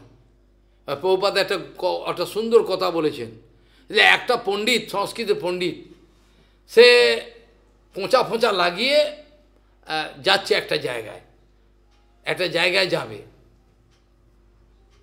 যেতে গিয়ে সন্ধ্যে হয়ে আসছে, সে একজনকে জিজ্ঞাসা করছে যে এই গ্রামে যাব আমি, কোন দিক দিয়ে? আরে আপনি তো উল্টো চলে এসছেন, আপনি পেছনে যান 10 কিলোমিটার গিয়ে। তাই নাকি? আর যদি তাড়াতাড়ি যেতেন এই রাস্তায়, কিন্তু এখানে বাঘ আছে কিন্তু জেনে রাখবেন। বললো বাঘ আবার কি করবে? ব্রাহ্মণ বলছে, বেটা টিকিওয়ালা ব্রাহ্মণ, বাঘ আবার কি করবে? বাঘের তোমরা ব্যাকরণ জানো না, ব্যাকরণ জানো না। মানে বিশেষভাবে ঘ্রাণ নেয় যায়, তার নাম হচ্ছে বাঘ। ব্যাঘ্র এই হলে সন্ধি বিচ্ছেদ করে দেখেন, আমার কি, আমি এই পথেই যাব, এই পথেই যাচ্ছি। প্রভুপাদ বলছেন ব্যাঘ্র না বিশেষভাবে ঘ্রাণ নেবে, তো কি আছে ঘ্রাণ নেবে, ও ওই রাস্তায় যাবে, তাড়াতাড়ি পৌঁছে যাবে। আর 10 কিলোমিটার কে গিয়ে আবার ওদিকে ঘুরে ধর, তার কিছু আবার সন্ধ্যা হয়ে আসছে। বাঘ এবার চলে এসছে। বাঘ এবার আসার পরে বাঘকে এরমভাবে দেখাচ্ছে মুদ্রা, বেটা তোর মুদ্রা বাঘ শুনবে? হ্যাঁ, বাঘ এবার ঝাঁপিয়ে পড়ে এবার তার হাড় মাস ডুগডুগি যাচ্ছে। তখন মরতে মরতে বলছে, কখনো কখনো ব্যাঘ্রর মানেটা একটু অন্যরকমও হয়, আমি সেটা জানিনি, আজকে জানলাম। এরম ছাগল হচ্ছে আমরা। আমাদের ভজন জীবনে সর্বস্ব সর্বনাশ করে অপরকে আমরা শিক্ষা দিচ্ছি। দেখো আমার কি অধঃপতন হয়েছে, তোমার জানো না। এই হচ্ছে আমাদের অবস্থা। তাহলে অন্য মানেও হয়। আমি এতদিন ব্যাকরণ পড়ে ভেবেছিলাম বিশেষ ঘাড় নিয়ে ছেড়ে দেবে, তা তো নয়, দেখছি অন্য মানেও হয়, কচিত কখনো কখনো অন্য মানেও হয়। এই হয়ে গেল। কাজেই এরকমভাবে বিচার করলে হবে না, সমস্ত বিচারে আমাদের ভুল। আগাগোড়া আমি সেদিনকে যে অঙ্কের যে ছেলেটা, বেশ কতগুলো ছেলে যাদবপুর ইউনিভার্সিটি অঙ্ক বঙ্ক করে, টিলি ট্যালেন্টেড, আমি আসবে থাকবে, হয়তো ত্যাগীও হতে পারে, আমি জানি না। তা আমি বললাম দেখো অঙ্ক নিয়ে পড়ো, অঙ্ক আমার সাবজেক্ট ছিল, আমি খুব অঙ্ক ভালো লাগতো খুব। এখন তুমি তোমার জীবনের অঙ্ক নিয়ে পড়ছো, ভালো কথা, জীবনের অঙ্কটা মেলাতে পারবে তো? সেটা দেখো, জীবনের অঙ্ক মেলাতে পারবে না। যেমন বিদ্যার সাগর একেবারে থই থই করছে জলে, কিন্তু নিজের ভবসাগরটা পার হতে পারলো না। বিদ্যাসাগর তো বটেই, এটা তো কোনো কেউ বলবে না বিদ্যাসাগর না। আমিও বলছি, আমি তার বই পড়েছি, কি করে নেমো খারাপ হবো, তার বই পড়েছি না, আইআমটি আসছে পেরে, এগুলো পড়তে হয়েছে। তা আমিও তাকে সম্মান করবো জড়জগতে, যাই হোক। কিন্তু সে তো বিদ্যাসাগর হতে পারে, কিন্তু ভবসাগর তো সে পার হতে পারলো না, তার বেগরে পান গেল। শেষ সময়ে এক্কা গাড়ির একটা ধাক্কা লাগলো, ছিটকে পড়লো, বুকে লাগলো, বাবা চলে গেল, মা চলে গেল বারাণসী, ছেলে নোংরা হয়ে গেল, কি ভয়ঙ্কর। পারলো কি বঙ্কিমবাবু? পারলো কিছু কথা, কোনো কথাই শুনবে না। বক্সিমেটও বোঝাচ্ছেন, হর মশাই হে বোঝে, লাস্টে কী হলো, একমাত্র মেয়ে মার্ডার হয়ে গেল, সব কিছু শেষ। তবু অভিমান ছাড়বে না, আমার নাম এই, হ্যাঁ তাই তো, তোমার নাম তো এই, বন্দে মাতরম, এই তো লিখলে তুমি, আর বাইরে তো কিছু জানতে পারলে না। বাইরে জানতে পারলে কি? এই হচ্ছে আমাদের অবস্থা। কিন্তু আমাদের সেই দিন গেল সপ্তাহে আলোচনা করছিলাম, আমাদের জীবনে একটা বড় একটা ধাক্কা খাওয়া দরকার, বিরাট একটা লাথি খাওয়া দরকার। মায়াদেবীকে লাথি খাওয়ার পরে যখন ছিটকে পড়বে, তত তাই আমার জীবন শেষ হয়ে গেল। তার আগে চেতনা হবে না, তার আগে হবে না, তার আগে চেতনা হবে। আমাদের সবার একটা করে বিরাট ধাক্কা খাওয়া দরকার সমস্ত। যেমন এই ত্রিদণ্ডী ভিক্ষুকের জীবনে একটা এমন একটা ধাক্কা খেলো, ধাক্কা করে ব্রহ্মাণ্ড ঘুরে গেল। এখন বুঝতে পারছি সত্যিই তো কি গেল আমার, যেটা গীতাতে বলছে না, তুমি কাঁদছো তোমার কি হারিয়েছে, আমার এইসব গেছে। কি গেছে তোমার, কি নিয়ে তুলি জমি, গীতার সারবস্তু কি? ওপরে আছে আমার ঘরে দেখেছি, ওপরে হরিকথার ঘর, তুমি কাঁদছো কেন, তোমার কি হারিয়েছে, আমার এইসব হারিয়ে। বেটা তুমি যখন জন্মেছিলে তুমি তো ল্যাংটো জন্মেছিলে, কিছু নিয়ে এসেছিলে? যা নিয়েছো তুমি আমার এই জগৎ থেকে নিয়েছো, আবার যখন যাবে সব এখানেই ফেরত দিয়ে যাবে, কাঁদছো কেন তুমি? তোমার সার্টিফিকেটগুলো সব দিয়ে দিতে হবে, গঙ্গার জলে ফেঁসিয়ে দিতে হবে, কিচ্ছু লাভ না, কুচিয়ে ফেলে দিতে হবে গঙ্গায়, কোনো কাজ নেই। আমার আর্ট অ্যান্ড কালচার যদি ভগবান আমার অনুমোদন করে, তখন সেটা হলো অ্যাকচুয়াল অ্যাপ্রুভাল। জগতের সমস্ত লোক যদি বলে ইনি ভালো দার্শনিক, আমি আনন্দে নাচি না। কেউ আমায় গালাগাল দেয়, কেউ আমার সম্মান করে, যা খুশি করে, কেউ বলে জিনিয়াস, কেউ বলে জানোয়ার, ঠিক আছে, যা বলে তাই। তা আমাকে যদি ভগবান ভালোবাসে, আমার প্রভুপাদ ভালোবাসে, ব্যাস, আমার তোদের কাউর আমার ভোট চাই না, আমি ভোট ব্যাংক বাড়াতে চাই না। খালি প্রভুপাদ যদি বলে আমার গুরুবর্গ, তাহলে আমি যথেষ্ট, কাউর আমার চাই না কোনো কিছু। এইটা নিয়েই আমি বুক বেঁধে নেবেছি। আর যদি আমার ভেতরে প্রতিষ্ঠা আসার কামনা বাসনা থাকতো, ক্যান্সার থাকতো, আজ আমার ভগবান আমাকে এইসব কথা বলবার সুযোগ করিয়ে দিতেন না, এটা জেনে রাখবে। কখনোই হতো না, বলা যাবেই না। আমার ভয় চলে আসবে, আরে এই যদি প্রণামী না দেয়, এই যদি আমার কথা না আসো, চলে যা, চলে যা। কত ফরেনারকে এই আসবি না, চলে যা, অন্য জায়গায় যা, অন্য জায়গায় যা, আসবি না, তাড়িয়ে দিই আমি। লোকে তো ডাকে পা ধরে, না চলে যা, চলে যা এখান থেকে, আউট, আসবি না আমার কাছে, তুই অন্য জায়গায় যা। সত্যের একটা জোর আছে, সত্যের এমন একটা জোর আছে, যেই জোরের সামনে পৃথিবীর কোনো শক্তি টিকতে পারবে না। করবে কিছু হাঙ্গামা করবে, গণ্ডগোল করে, কিন্তু টিকতে পারে না। সত্যবস্তু এমন সস্তায় জিনিস নয়। যাই হোক, এখন আমরা বড় শিক্ষা পেলাম, যেমন ত্রিদণ্ডী ভিক্ষুকের জীবনে এমন একটা ধাক্কা এলো, ধাক্কার পরেতে তার জীবনের মোড়টা ঘুরে গেল, জীবনের মোড়টা ঘুরে গেল।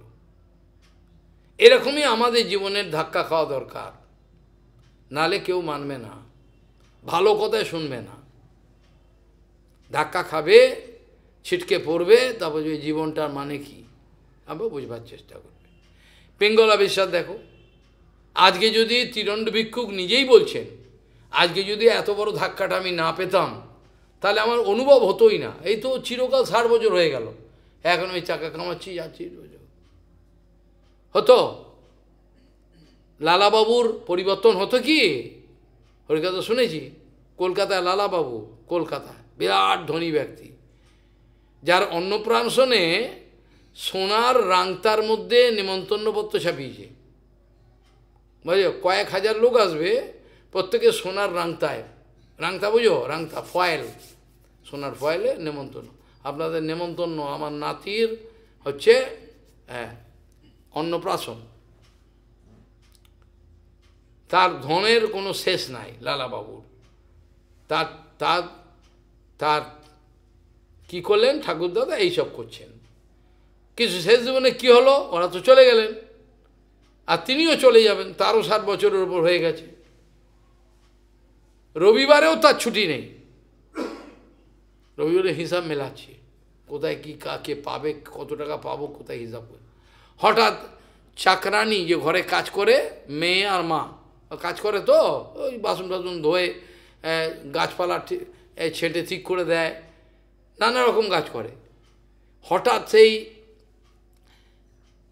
ওই কাজের মহিলা বুড়ি সে বলছে, আরে দিন তো চলে গেল, বাসনায় আগুন দেওয়া হলো না রে, মেয়েকে বলছে।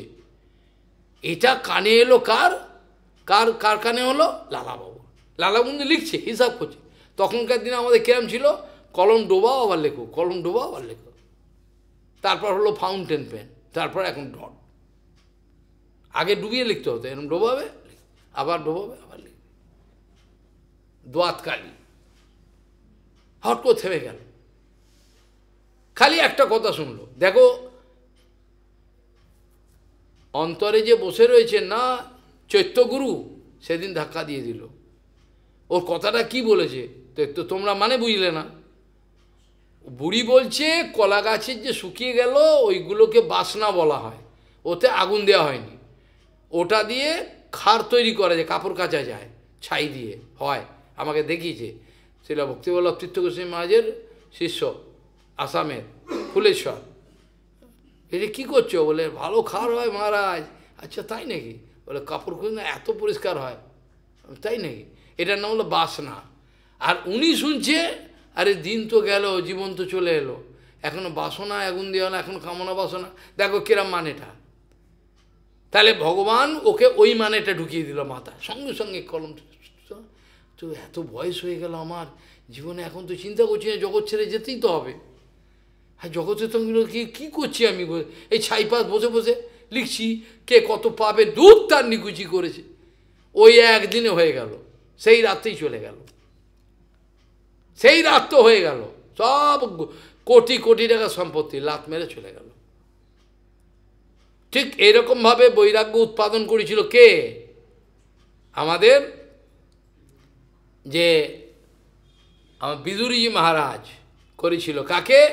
অন্ধ ধৃতরাষ্ট্রকে করেছিল কিনা? আর যদি বিদুরজি মহারাজ না আসতো, ওর বাবারও ক্ষমতা এই জন্য বৈরাগ্য পথে যায়, পারবে কি? বৈরাগ্য পথে যেতে পারত না। বিদুরজি মহারাজ কত করুণাময় দেখো, শেষ জীবন পর্যন্ত একটা সাধুর ব্রত হলো, আমাকে অত্যাচার করছে, আমাকে মিথ্যে দিক, ওকে কি করে বাঁচাবো? ওরা প্রতিশোধ নেয় না, এরা বোঝেই না, এরা খালি করা হরিকথা শুনে সব ফাঁসা করে ফেললো সব কিছু। কিন্তু একটা সাধু শেষ জীবন পর্যন্ত ব্রত হলো, একে কী করে বাঁচাবো আমি? ও অন্যায় করছে, চরিত্র নষ্ট, সব গেল, কি করে শেষ রক্ষাকে বাঁচানো, এটা চেষ্টা করে। কিন্তু ওরা ওকে শত্রু মনে করে, এইটা পড়া কপাল। বিদুরজি মহারাজকে গালাগাল দিয়ে পাঠিয়েছিল না, এই অন্ধ ধৃতরাষ্ট্র তার কথা মানেনি। বিদুরের সম্বন্ধে বড় বই পাওয়া যায় একটা। বিদুর সারা জীবনে যা যা উপদেশ করেছিল, ভালো ভালো সে উপদেশ করেছিল, সমস্ত উপদেশ, কিন্তু কেউ শুনবে না। দুর্যোধন শুনেছিল কি? প্রবাদ বলছেন যাদের কপাল খুবই ভালো, যাদের কপাল এত ভালো কল্পনা করতে পারবে না, তারাই একমাত্র হরিভজন করে। কপাল কপাল যাদের খারাপ তারা হরিভজনে আসবে না, হয় নাকি? কত কপালের জোর থাকলে সংসারের এই সব কাটিয়ে তবে ভজনে আসা যায়। কতটা কপালের জোর ভালো, তবে এক সাধুকে যে আসতে পারে। এত কঠোর নিয়ম মানা সম্ভব? প্রভুপাদের কত কঠিন নিয়ম ছিল, 1 লক্ষ নাম করে। আরে আমরা সারাদিন সেবা করছি, কখন কোনো কথা নয়, রাতে কি করেন? রাতে নাম করবেন। কখনো প্রভুপাদ আরে আরে না যাক যাক, কষ্ট কখনো করেন নাই। করেছেন কি? 1 লক্ষ নাম করতেই হবে, কখন করবেন আপনাদের ব্যাপার। তা বাইরের দৃষ্টিতে মনে মনে কোনো দয়া মায়া নেই, কিছু দয়া মা আছে? এ বলছি 1 লক্ষ নাম সারাদিন সেবা করছি, কখন করব? রাতে করবেন। রাতে কি করেন আপনারা? অর্থাৎ লেপের তলায় যে শুমে এটা আনন্দ নিই, সেটাও প্রপাত। এটি হলো সদ্গুরুর বিচার। অন্ধ ধৃতরাষ্ট্রের কখনোই আক্কেল হতো না। অন্ধ ধৃতরাষ্ট্র, অন্ধ কোনো ক্ষতি নেই, ঠিক আছে, ভালো, চোখে অন্ধ হওয়া ভালো, কিন্তু সে তো হৃদয়ে অন্ধ। চোখে অন্ধ ভালো, চোখে অন্ধ হতে পারে, কোনো কথা নেই, কিন্তু সে তো চোখে শুধু অন্ধ নয়, চোখেও অন্ধ আর হৃদয়ে অন্ধ। তাহলে এর কি সমাধান আছে? সমাধান নেই। যার জন্য বিদুরজি মহারাজকে আসতে হলো।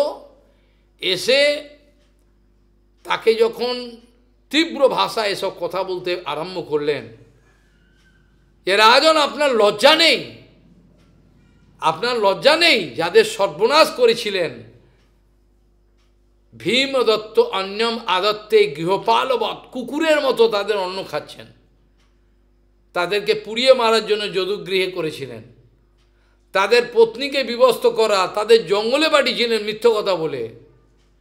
তারা হেরে যায়নি, পাশাকালে তারা হারেনি, জিতেছিল, পাঠিয়েছিলেন, মনে আছে সেসব। আবার যুদ্ধ হয়ে যাওয়ার পর ভীমকেও বুকে নিয়ে একবারে চিপে মেরে ফেলবে। এতগুলো বিষ খাইয়েছেন, কত কিছু করেছেন, আপনার অনেক বাহাদুরি। আবার তাদেরই অন্ন খাচ্ছেন আপনি, আপনার লজ্জাও নাই। আপনার লজ্জা হওয়া তো উচিত। আপনি দেখতে পাচ্ছেন না আপনার পেছনে মৃত্যু দাঁড়িয়ে রয়েছে? দেখুন, মৃত্যু পেছনে দাঁড়িয়ে রয়েছে আপনার টিকিটা ধরে, যেটা নীতিশাস্ত্র থেকে আমি সেদিন বলেছিলাম যে ভজন সবাই করে না। যারা উপলব্ধি করতে পারে আমার পিছনের টিকিটা বেঁধে রেখেছে মৃত্যু, ওই যখন টানবে তা সেবা। গৃহীত এব কেশেষু মৃত্যু না, মৃত্যুর দ্বারা আমার টিকিটা ধরা আছে, পেছনে টানবে, সে হরিভজন করবে, বাকি সবাই হরিভজন করবে না। যখন এইরকম তীব্র ভাষায় তাকে বললেন যে আপনার লজ্জাও হচ্ছে না, পঞ্চপাণ্ডব বৈষ্ণব তারা পূর্বের ইতিহাস ভুলে গেছে, তারা খালি মনে রাখছে জ্যেষ্ঠ খুলল তাত, অর্থাৎ জ্যাঠা, আর কিছু মনে, সেই যে এত অন্যায় করেছে এই বুড়ো হাবড়া, কত অন্যায় অত্যাচার করেছে, এগুলো মনে রাখছে না। ওই যে আমাদের জ্যাঠা, আমাদের জন্যই তো ছেলেপেলেগুলো গেল, হায় হায়, যুধিষ্ঠির মহারাজ কাঁদছেন, আমার জন্যই তো ওদের সব চলে গেল। আরে গেল তো, ওরা তো যায়নি, ওরা তো ইচ্ছে করে গেছে, ওরা তো বলেনি কিছু। যেটা অর্জুন গীতার প্রলম্বী বলছে আমি এসব মারতে পারবো না, আমি দোত মারতে পারবো না, বেটা তুমি মারার কে, আমি মেরে রেখেছি দেখো। নিমিত্ত মাত্রম ভব সব্যসাচী, হে সব্যসাচী তুমি নিমিত্ত মাত্র হও। সব গুরুচরণ করছে, বহুপাত করছে, মনে হচ্ছে আমি করছি, আমি করছি না। এই অনুভবটা যেদিন হয় সেদিন বাস্তব সাধু হওয়া যায়, নাহলে নিজের বাহাদুরি প্রকাশের জন্য ইচ্ছা হয়। সব গুরুচরণ করছে, আমি তো করি না, গুরু সব, গুরু বৈষ্ণব ভগবান।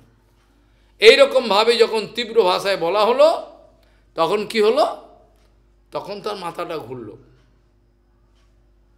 সেদিন রাত্রিবেলায় কাউকে কিছু না বলে পেছনের দরজা দিয়ে চলে গেল। কোথায় গেল?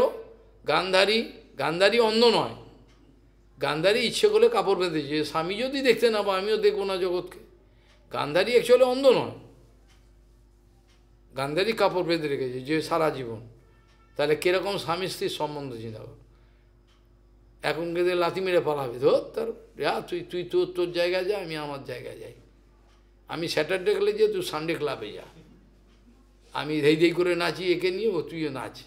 আরে কী আছে বাবা, সবই তো দুদিনের জীবন, খাও পিও জিও, দুনিয়াটা মস্ত বড়, আনন্দেতে নৃত্য করো, এই হচ্ছে আমাদের জীবন, হয়ে গেল আর কি। তো সেখানে বলছেন চলে গেল, কোথায় গেল? উত্তর দিকে, উত্তর দিকে চলে গেল, সেই সহস্রধারার দিকে চলে গেল। সে হরিদ্বার ছেড়ে, কঙ্খল সব ছেড়ে চলে গেল সহস্রধার। সেখান থেকে একটু গেলেই দেরাদুন শুরু হচ্ছে পাহাড়ের ওপর, ভগবানের ইচ্ছায় সমস্ত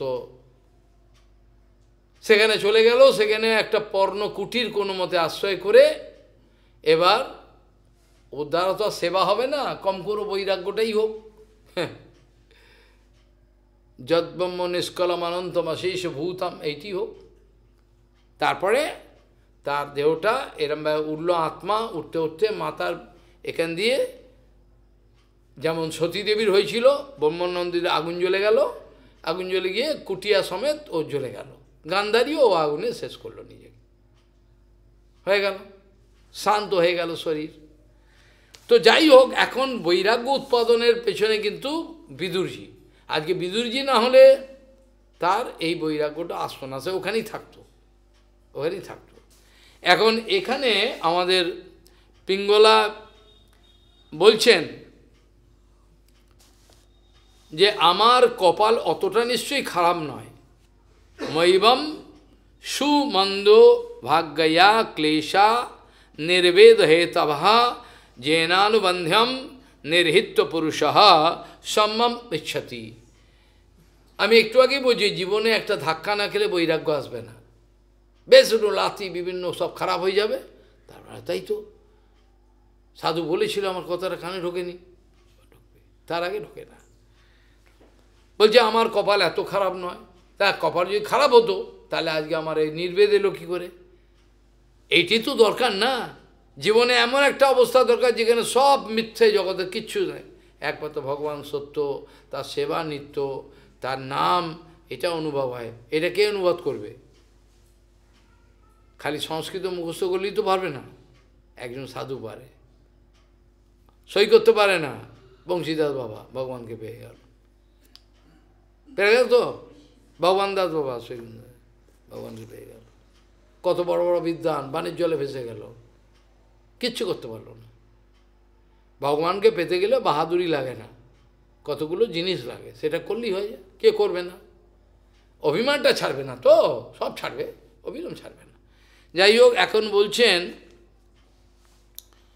যে তেন অপকৃতম আদায় শিরসা গ্রাম্য সঙ্গতঃ ত্যক্ত্বা দুরাসাহ স্মরণম ব্রজাহি তম অধীশ্বরম।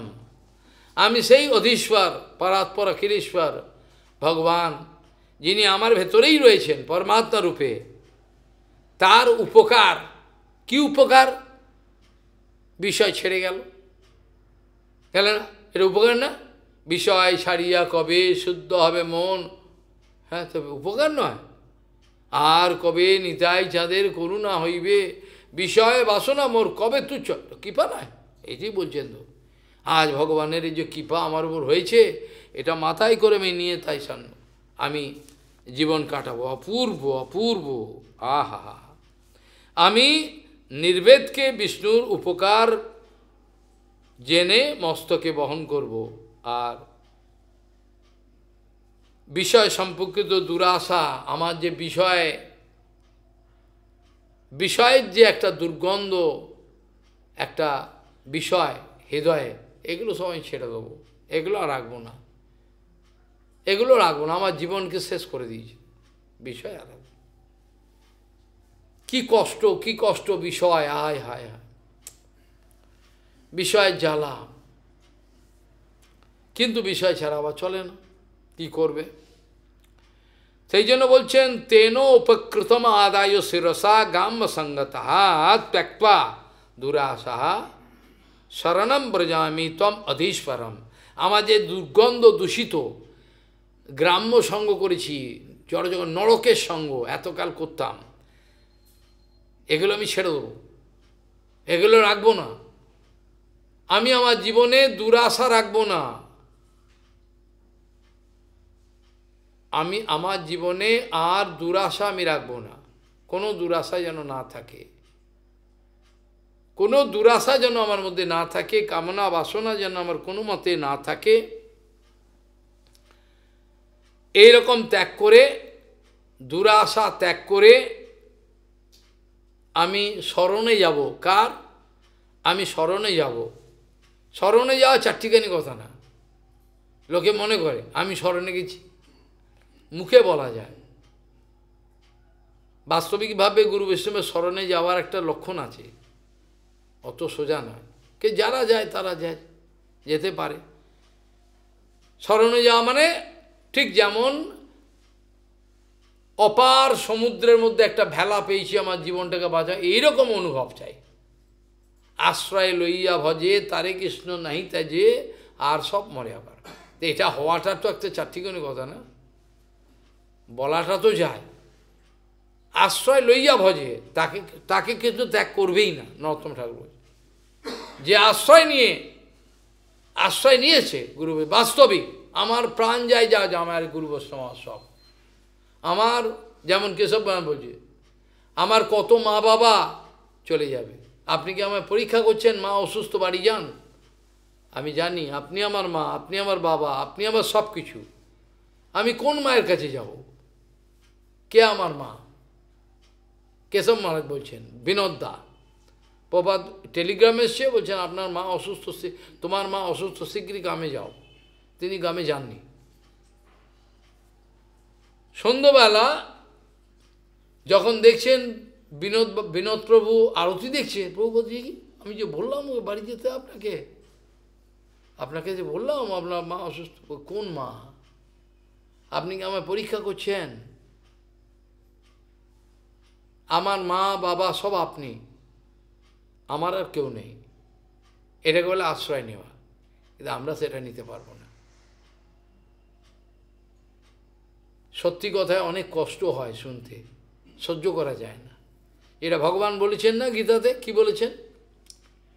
তমেব মাতা চ পিতা তমেব, তমেব বন্ধুশ্চ সখা তমেব, তমেব বিদ্বাম দ্রবিণম তমেব, তমেব সর্বম মম দেব দেব। বলা যায় তুমি আমার সব, আর আমার কিছু নেই। এটা আশ্রয় নেওয়া বলে। ব্যাংকের টাকাটা আমার আশ্রয়। আরে কি বলা যায় না, শরীর খারাপ বলে কিছু না দেয়, তাহলে আর তার দায়িত্ব ভগবান নেবে না। তার দায়িত্ব নেবে না ভগবান। তোর দায়িত্ব তুই নে, হ্যাঁ তোর দায়িত্ব তুই নে, আমার নিয়ে কাজ নেই। হ্যাঁ, যেটা জগদানন্দ পণ্ডিতের প্রেম বিবর্ত তাকে পড়তে চায় না। প্রেম বিবর্তের মধ্যে সব লেখা আছে না? বৈরাগী হইয়া করে নাম সংকীর্তন, মাঙ্গিয়া খাইয়া করে জীবন ভরণ। আরাম করে ঘুরে বেড়ায় না গাড়ি করে, ছাগল। সব গুছিয়ে দাও পাগল। হ্যাঁ, হরিভজন করবে তোমরা, ঠিক আছে করো। তা এখন বলছেন সন্তুষ্টা শ্রদ্ধ ধত্তে দদ যথা লাভেন জীবতি বিহরামি অমুন নৈব অহম আত্মনা রমণেন বই। ভেতরে আমার ভেতরে যদি রমণ রয়েছেন, রমণ যে রমণ করেন, রাধা রমণ, এই তো ভেতরে রয়েছেন। আমি এক কাজ করব, সন্তুষ্ট হয়ে শ্রদ্ধ ধত্তে তদ যথা লাভেন জীবতি, অর্থাৎ যেমনভাবে আমার জীবনটা চলে, যথা লাভেন সন্তুষ্টস্য, হ্যাঁ কি হয়? যথা লাভে সন্তুষ্ট, যা আজকে জুটলো তাই খেলাম, এরকমভাবে যথা লাভে সন্তুষ্ট। যেটা আমাদের ওই যে সুদামা বিপ্র করত, আমাদের ভগবান দাস বাবা, বংশীদাস বাবা, আমাদের গৌরকিশোর বাবাজি মারা কিছু পোকা বেগুনের ফেলে দিয়েছে চুড়ে। বংশীদাস বাবাজি মাই গিয়ে ওইগুলোকে কুড়িয়ে নিয়ে এলেন। পয়সা তো নেই কিনবে, ওগুলো কুড়িয়ে নিয়ে এসে এগুলো ভালো করে ধুলেন গঙ্গার জলে। পোকা তখনকার দিনে সস্তা, এবারে ফেলে দেয়, কপি ফপি সব ফেলে দেয়। হ্যাঁ, কে গরু খাক। ওটা কী করলো, উনি তুলে নিয়ে এলেন, তুলে নিয়ে এসে গঙ্গার জলে ভালো করে ধুলেন। ধুলে কী হলো, ছোটো ছোটো করে গান গাইছেন, আমান্য করছে। আর রান্না কবে হবে বাবা? বলে হবে হইব, রান্না হইব, কখন হবে কোনো ঠিক নেই। এসে গঙ্গা জলে ধুয়ে পিস করে আমান্য করে এবার ভালো করে ভোগ দিলেন। কখন ভোগ লাগলো কেন? আর নিত্য জগতে রয়েছেন। কীরকম ভাব দেখো। ঠিক বৃহৎ ভাগবত এই কথাটাই বলছেন, যতক্ষণ না জগৎ থেকে মনটাকে তুলে ডুবে যেতে হবে ততক্ষণ ভগবানকে পাবে না। যতক্ষণ মন প্রাণ বাইরে দেখি, ওটা কিছু না, ওদিকে দেখো না, চোখ খারাপ হয়ে যাবে, ওটা কিছু না। আর শরীরের ওপর নজর দিও না, বুঝলে? এটা দুর্গন্ধ দূষিত একটা পিণ্ড, ঘুম মল মূত্র একটা পিণ্ড, এটাতে বেশি নজর দিও না। নজর দিও ভগবানের দিকে, যতটুকু না করলে নয় শরীর রক্ষা পায় এইটি। তাহলে বলছেন আমি যথালাভে সন্তুষ্ট থাকব, আর সেই আমার প্রাণের যে রমণ, তার সঙ্গেই রমণ করব। আর বাইরের কোথাকার সব ছাগল পাগল আসবে, এইসব এদের সঙ্গে আমি রমণ করব না। বলছেন বাইরে যে খোঁজে হিরো, টাকা দেবে, ওর সঙ্গে রমণ করব না।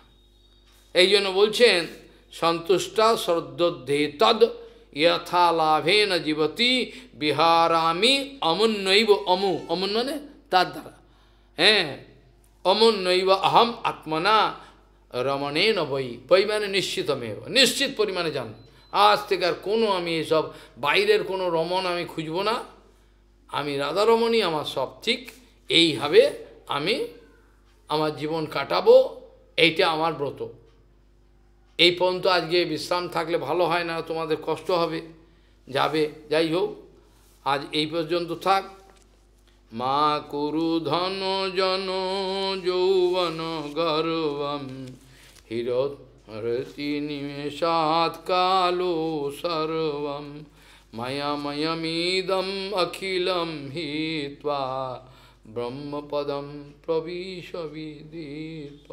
वाञ्छकल्पतरुश्च कृपा पतितानं पावनेभ्यो वैष्णवेभ्यो नमो नमः।